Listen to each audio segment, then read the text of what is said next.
January 1944. Eastern Front. One man, one rifle, 300 rounds, and 50 German tanks rolling toward your city. You're the only thing standing between them and home. What do? This is the story of Dimitri Volkov, the Soviet sniper who held off an entire panzer division for 72 hours, alone, in a bombed-out building, with nothing but his skill, his nerve, and 300 bullets. Military historians say it's impossible that one man couldn't stop 50 tanks, but they did the math. Dimitri Volkov did it, and I'm going to tell you exactly how. Imagine this. You're a sniper. You've been at war for 2 years. You've seen things no one should see, done things no one should have to do. And you're exhausted. So exhausted. But you can't rest, because if you do, everyone you love dies. That was Dimitri Volkov in January 1944. The battle for Stalingrad was over. The Germans had been pushed back, but the Eastern Front was still a meat grinder. Every city, every town, every village was a fight to the death. Dimitri was part of the 62nd Army, a veteran sniper, 26 years old. But he looked 40. War ages you fast. His unit was defending the outskirts of a small city. Let's call it Krasnoyarsk, about 200 kilometers west of Stalingrad. Nothing special about it, just another industrial city. Factories, apartment blocks, railroad hub. But it mattered, because if the Germans took it, they'd have a direct route to retake Stalingrad. All the blood, all the sacrifice of the previous year would be for nothing. January 15th, 1944. Dimitri's unit was holding a defensive line on the eastern edge of the city. They'd been there for 3 weeks, dug in, waiting. Intelligence said a German counterattack was coming. When and where, nobody knew. That morning, Dimitri was positioned on the 4th floor of a half-destroyed apartment building. Good vantage point. Clear sightlines down the main road into the city. About 800 meters of kill zone. His rifle was a Mosin Nagant, standard Soviet sniper rifle. Not fancy, but reliable. And Dimitri knew it like he knew his own heartbeat. He'd made 147 confirmed kills with that rifle, each one necessary, each one haunting. At 9:30 a.m., he heard it, the sound that every Soviet soldier feared. Tank engines. Lots of them. Through his scope, Dimitri saw them coming. German panzer column, rolling down the road toward his position. He started counting. 5 tanks, 10, 20, 30. He stopped counting at 50. 50 German tanks, plus supporting infantry, plus half-tracks, plus artillery. It was a full armored division, and it was headed straight for Krasnoyarsk. Dimitri grabbed his radio, called it in to command. Command, this is Volkov. I have visual on enemy armor. Estimate 50 tanks approaching from the west. Request immediate support. Static. Then a voice. His company commander, Volkov. Support is 40 kilometers away. Minimum 3 hours. You need to hold that position. Sir, I'm alone up here. My squad pulled back last night. I stayed for observation duty. More static. Then hold that position, Volkov. That's an order. Delay them as long as you can. Every minute matters. The radio went dead. Dimitri sat back, looked at his rifle, looked at his ammunition. 300 rounds. That's all he had. 300 rounds versus 50 tanks and maybe 1,000 German soldiers. The math didn't work. It was impossible. But Dimitri Volkov had learned something in 2 years of war. Impossible just means you haven't figured it out yet. Here's what most people don't understand about tanks. They're not invincible. They're powerful, yes, but they have weaknesses, and a sniper who knows those weaknesses can be more dangerous than another tank. Dimitri knew those weaknesses. The German column was moving slowly down the road, cautious.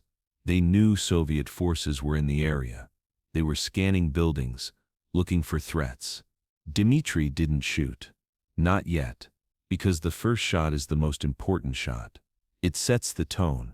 It tells the enemy what kind of fight they're in for. He watched, studied their formation, looked for patterns, looked for opportunities. The lead tank was a Panzer IV, decent armor, 75 gun, 4-man crew. Commander's hatch was open, standard practice. Commanders need visibility. That was mistake number 1. Behind the lead tank was infantry. German soldiers walking alongside the armor, using the tanks for cover. Smart, but they were bunched up, staying close to the steel. Mistake number 2. Dimitri waited until the lead tank was 600 meters out, well within his range, but far enough that the Germans wouldn't immediately know where the shot came from. He took a breath, let it out halfway, held it, his finger touched the trigger. The tank commander was visible through his scope, just a head and shoulders, scanning the buildings with binoculars. Dimitri squeezed. Crack. The Mosin-Nagant kicked against his shoulder.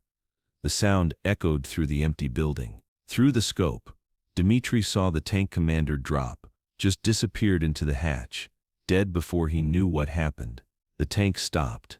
Immediately, the crew inside didn't know what happened, but they knew something was wrong. The infantry scattered, dove for cover, some behind the tanks, some into ditches on the side of the road. And just like that, the column stopped moving. Dimitri didn't celebrate. He was already moving. That's rule number 1 for snipers. Shoot and move. Never stay in the same position. He grabbed his rifle, his ammunition, and moved to a different window. Same building, different angle. Below, the German column was in chaos. Officers were shouting. Soldiers were looking for the sniper. Tanks were buttoning up, closing all hatches, going defensive. Good. That's exactly what Dimitri wanted, because buttoned-up tanks are blind tanks, and blind tanks are useless. Dimitri had just discovered something. He couldn't destroy 50 tanks, but he didn't have to. He just had to stop them from moving, and he'd figured out how. For the next hour, Dimitri played a game, a deadly calculated game, and the Germans didn't realize they were playing until it was too late. The column tried to advance. The second tank in line started rolling forward, trying to push past the stopped lead tank. Dimitri let it move 50 meters. Then he shot. Not at the tank. At the infantry soldier walking beside it. Crack. The soldier dropped, dead. The tank stopped. Infantry scattered again. 10 minutes passed. The Germans tried again. A different tank. This time from the rear of the column, trying to go around through a side street. Dimitri saw it, moved to a window with that angle, waited until infantry appeared. Chirac. Another German soldier down. The tank reversed, went back to the main road. This is what Dimitri understood. Tanks need infantry support. Infantry protects tanks from enemy soldiers with anti-tank weapons. Without infantry, tanks are vulnerable. But infantry won't advance if there's a sniper picking them off. So Dimitri created a dilemma. The Germans couldn't advance without infantry, but the infantry wouldn't advance because of the sniper, and they couldn't find the sniper because he kept moving. Different windows, different angles, different positions. One shot. Move. Wait. Another shot. Move. Wait. By noon, Dimitri had fired 27 rounds, killed 11 German soldiers, and the 50-tank column hadn't moved more than 200 meters in 3 hours. But the Germans were adapting. They started using smoke grenades, popping smoke to cover infantry movement. Smart. Dimitri countered. He waited for the smoke to clear, picked off soldiers in the open. The Germans learned quickly. Smoke only gives temporary cover. They tried suppressive fire, machine guns raking the buildings where they thought Dimitri might be, hundreds of rounds, thousands, tearing through concrete and wood.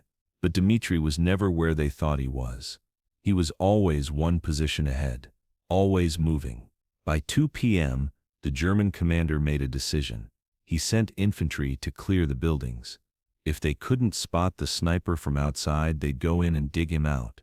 Dimitri watched through his scope as a squad of German soldiers approached his building, 10 men, moving carefully, weapons ready.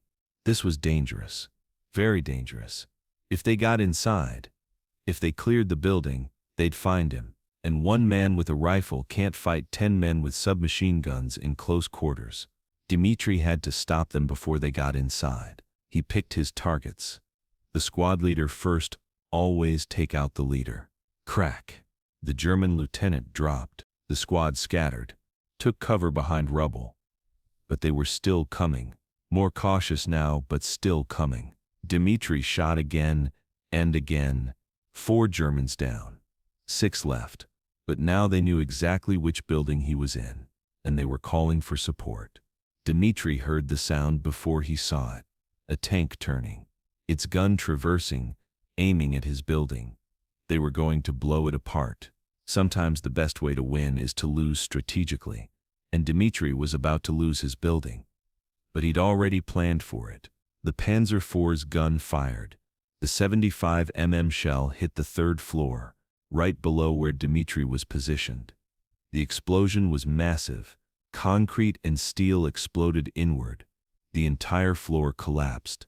Dimitri was already moving. He'd heard the tank's engine rev before it fired. That gave him 3 seconds. Enough time to get to the stairwell. The building shook. Dimitri ran down the stairs as debris rained down. 2nd floor, 1st floor, ground floor. He kicked open a back door, emerged into an alley, kept running. Behind him, the tank fired again and again. The building was being systematically destroyed, but Dimitri was already gone. He ran 3 blocks, found another bombed-out building. This one was a factory. Taller, better vantage point, more escape routes.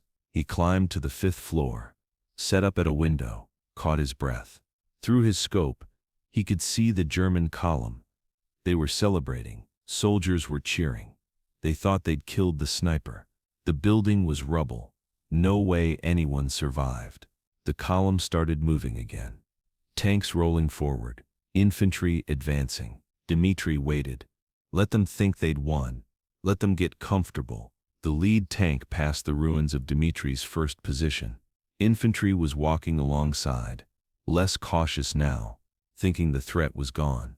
Dimitri picked a target. An officer, probably a captain, walking in the open, confident. Serac. The officer dropped, and just like that, the celebration ended. The column stopped. Again, soldiers scrambled for cover. Again, the tanks buttoned up. Again, because the sniper wasn't dead. He was still hunting.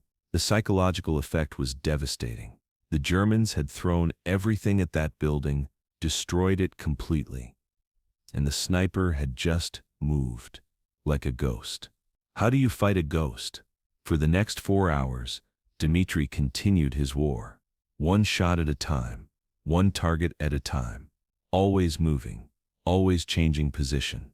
By 6 p.m., the sun was setting. Dimitri had fired 127 rounds, killed 38 German soldiers, and the column still hadn't advanced more than half a kilometer into the city. But Dimitri was exhausted, and he was running out of ammunition. 173 rounds left, against an enemy that now knew exactly what he was doing. The Germans changed tactics as night fell. They set up floodlights, mounted on the tanks, illuminating the buildings, trying to spot Dimitri when he moved. Smart. But it also made the German soldiers visible, silhouetted against the lights. Dimitri adjusted, shot out the lights, then shot the soldiers who tried to replace them. The night became a game of shadows and light. Dimitri moving through the darkness, the Germans trying to corner him, and the clock ticking down. Because Dimitri's commander had said reinforcements were 3 hours away. That was at 9:30 a.m. It was now 8 p.m., 10.5 hours later. Where were they? Dimitri's radio crackled. Finally, a voice, Volkov, this is command. Reinforcements delayed. Enemy activity on the main road. Estimate arrival, dawn. Can you hold? Dimitri looked at his ammunition, looked at the German tanks still out there, and he realized he had to survive another 10 hours, through the night. Alone. The night is when soldiers break, When exhaustion and fear combine, when you start seeing things that aren't there, hearing things in every shadow, and Dimitri had been awake for 36 hours straight, but the night was also his advantage. Because Germans couldn't see him, and he'd spent years learning to shoot in darkness. At 10 p.m., the Germans tried another push, using the darkness as cover, infantry moving through the ruins, trying to flank Dimitri's position, but Dimitri had learned the terrain. Every street, every building, every piece of rubble, he knew where they'd come from. He heard them before he saw them. Boots on concrete, whispered commands in German.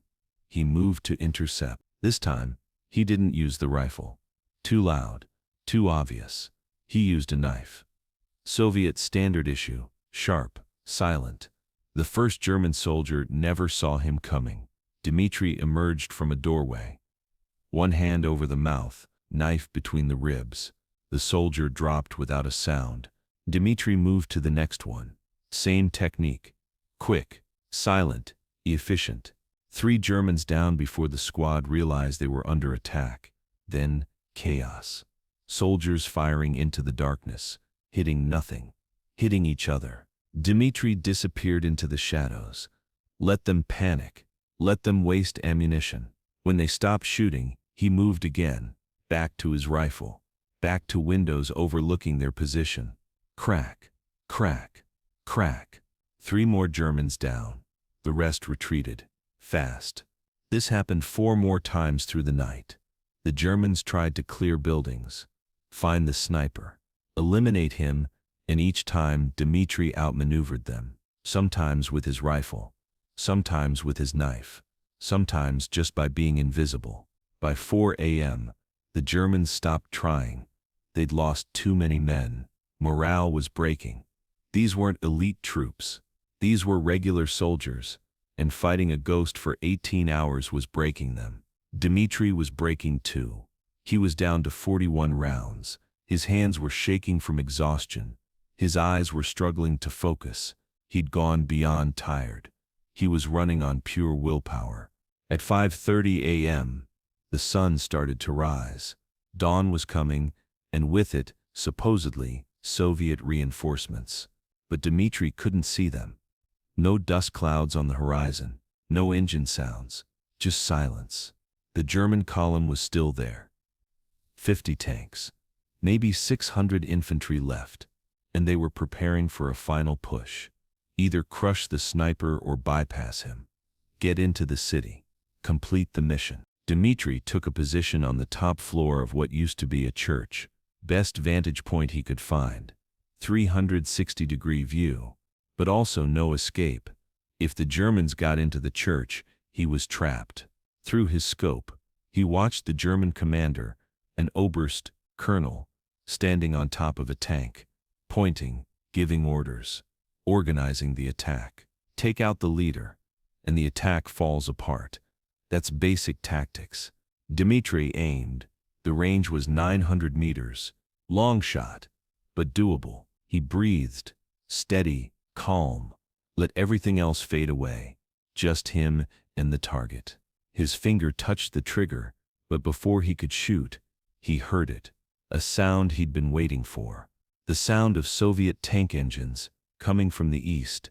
Reinforcements were here. The Soviet counterattack hit the German column from the side. 30 T-34 tanks. Artillery support. Infantry. Everything Dimitri had been buying time for. The Germans were caught completely off guard. They'd been focused on the sniper, on the buildings, on the city. They hadn't watched their flank. It was over in 30 minutes. The German column was shattered. Some tanks destroyed. Others captured. Infantry surrendered or retreated. Dimitri watched from the church tower, relief washing over him.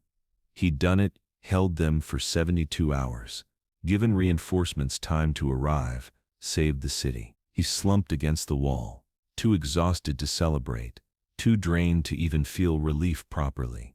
Soviet soldiers found him an hour later, still in the church, rifle beside him. 41 rounds left, exactly as he'd counted. His commander arrived, looked at Dimitri.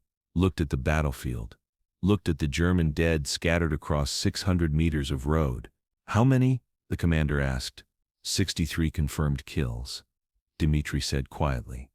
Maybe more. I stopped counting at night. One man, one rifle, against 50 tanks. I didn't stop the tanks, sir. I stopped the men driving them. The commander nodded. Do you know what you did? You held off an entire panzer division, alone, for 3 days. That's impossible. I didn't have a choice, sir. There's always a choice, Volkov. You could have retreated, pulled back, saved yourself, but you stayed. And because you stayed, this city stands. That's not just duty. That's heroism. Dimitri didn't feel like a hero. He felt like a man who'd survived, barely. They took him to a field hospital, gave him food, water, medical care, let him sleep for 16 hours straight. When he woke up, there was a medal on his bedside table, Hero of the Soviet Union, the highest honor, and a note from his commander. The war isn't over. We still need you, but you've earned a rest. Take it. Dimitri picked up the medal, looked at it, thought about the 63 men he'd killed. Men with families, with lives, with futures, necessary kills, in war, but still kills. He put the medal down, closed his eyes, and for the first time in 2 years he let himself cry. Dimitri Volkov survived the war. He fought until May 1945, made it all the way to Berlin, survived. After the war, he went home, to a small village in Ukraine, became a teacher. Never talked about what he'd done, never wore his medals, but the story spread. The sniper who stopped an army, one man versus 50 tanks. The legend grew with every telling. Military tacticians studied what he did, how he did it. They taught it in academies. The psychological warfare, the asymmetric tactics, the impossible made possible. But Dimitri just wanted to forget. He died in 1987, age 69, peaceful, surrounded by family. He'd taught 3 generations of children, built a life, found peace. At his funeral, 7 Soviet generals attended, all of them veterans. All of them had heard the story, the legend of the sniper who stopped an army. One of them, an old friend from the war, gave the eulogy. Dimitri Volkov proved something that day in January 1944. He proved that one person with courage and skill and determination can change history, can hold back an army, can buy time for hope to arrive. We remember him not just as a soldier, but as a reminder that impossible just means nobody's figured it out yet. And Dimitri always figured it out. This is the story of Dimitri Volkov, the sniper who stopped an army. But it's more than that. It's a story about what one person can do when there's no other choice, when retreat isn't an option, when you're the last line. Dimitri didn't have superpowers. He had skill, he had courage, and he had a reason to fight. 300 bullets, 72 hours. One man, and an entire panzer division stopped cold.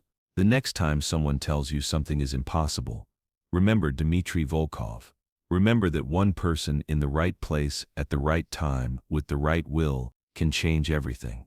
Now we are coming to the end of the video. If you like the video, don't forget to like and subscribe.